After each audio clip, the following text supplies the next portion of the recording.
the single biggest topic that they want, people that love our country, because they said, you know, if you don't solve this, people aren't going to vote in 22 and 24. Oh, I know.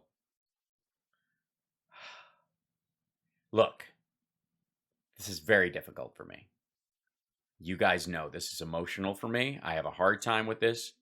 I would like to say right off the bat that regardless of how you feel, or what your political motivation is, or what side of the aisle you are on, or whether you're a one-issue voter or a complexity voter like I am, you need to vote. Everyone in this country needs to vote. Every American citizen with the right to vote needs to vote. You need to vote every election.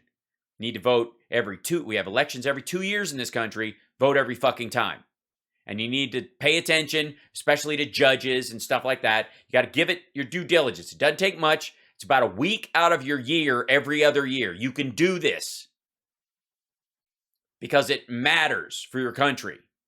And if you're a Republican or an independent, whatever the fuck that is, or a Democrat, because I don't know what an independent is at this point. It used to be kind of like, I think for myself. And now it's just like, I voted for Trump, and now I'm embarrassed. Right. I'm a Republican. Right. I'm a registered Democrat, only voted Dem my entire life. Very proud of it. Because of choice, actually. So, because I paid attention. They side most with my views and my ideas and the plans that I think would be best for the country. And also, every time a Democrat's in office, the country makes more money. Anyways, and since I'm in one of those careers where people need to have extra money in their pocket that they can spend on things that just make them feel good, like comedy and movies and music and that kind of stuff, that I want more abundance for more people. It's me at my most selfish. So allowing that to be there, then more people have more opportunities to go to more movies and more live comedy shows or to super chat. Right? What the fuck good is it for me if 90% of the country is broke and 10%, what am I going to perform on a Saudi yacht like Beyonce or some shit for a $200 million payday or some ridiculousness? Who lives like that? It's gross. Point being, though, is I need you to know this. I need to say this right out of the gate. That I want everyone to vote. I am the anti-Paul Weyrich and everyone that can legally vote, every citizen of America who is 18 years or older, who is not currently sitting in a federal prison or a state prison for a felony, violent crime or fraud, should be able to vote and should make it a point of voting because you give a shit. Everyone, even if you totally disagree with me on every front, you should vote every time. However, part of me is enjoying watching this asshole stampede his people away from the voting booths.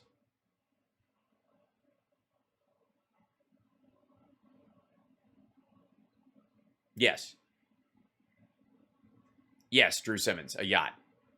There's a lot of these multi-million dollar corporate gigs that a lot of artists do on, for the Saudis, for the super rich, doing birthday parties and shit like that for, $100,000 to $1 million. It happens in Vegas a lot, but it happens, all over the world. Scampede. Oh, that's a great one. Yes, a scampede. Trump scaring his own voters away from the voting booth. Right. I just think I believe everyone should vote. That said, I have a prurient enjoyment of him fucking up the vote for his side. Because I don't believe, by the way, that the Trumpers and maggots amongst the Republican Party are genuine Democratic voters. What they're, when they vote, they are voting for the installation of a dictatorship. These are the ones, they get a lot of alignment with like the South and the Civil War and stuff. And because that's, in terms of our country's history, it seems to make more sense because they seem to be a lot of Southern voters, and there's some racists peppered amongst them, and so it's kind of an easy association to make. I would argue that these people have a lot more in common with colonists who wanted us to stick with England, who wish we could just go back to having a king. You know what I mean? That was one of the big problems during the lead up to the Revolutionary War, and during it was that there were colonists who didn't want us to separate from England, didn't want to revolt against it. And these people have a lot more in common with those folks. I love how the F.U. Zuckerberg guy is on Facebook. You're on Facebook. You are currently making Zuckerberg money. Congratulations, dum-dum. But thanks for writing something, because if you engage and you type something in, the algorithm recognizes that I am indeed compelling content. Not my words, theirs. They don't want to go through this again. When we have numbers, when I go to Arizona or Pennsylvania, Butler, Pennsylvania, I had 58,000 people show up in a small town in the middle of Pennsylvania. Yes. Half of them are locals, and the other half are the dickheads who follow you all over the country. Just before How, what do you think of three parties? Right now, there are no three parties. There's two parties. And in the Democratic Party, there are factions large enough to recognize within that. You can have a full conversation from conservative to liberal in a genuine, governable sense within the Democratic Party. The Republican Party is off the map. I mean, the fact that they are followers of this guy who support Jim Jordan, the captain of the Look Away While Wrestlers Are Sexually Assaulted, and Matt Gaetz, who's literally basically lawyering up against sex trafficking charges because he brought an underage girl across state lines to give her drugs and have sex with her, while these idiots still are like, but Pizzagate and emails, right? It's they're off the deep end. In the Democratic Party, as much as it might be frustrating that there seem to, that one side or the other is sort of eating the conversation, depending on where your perspective is, the reality is that that's democracy.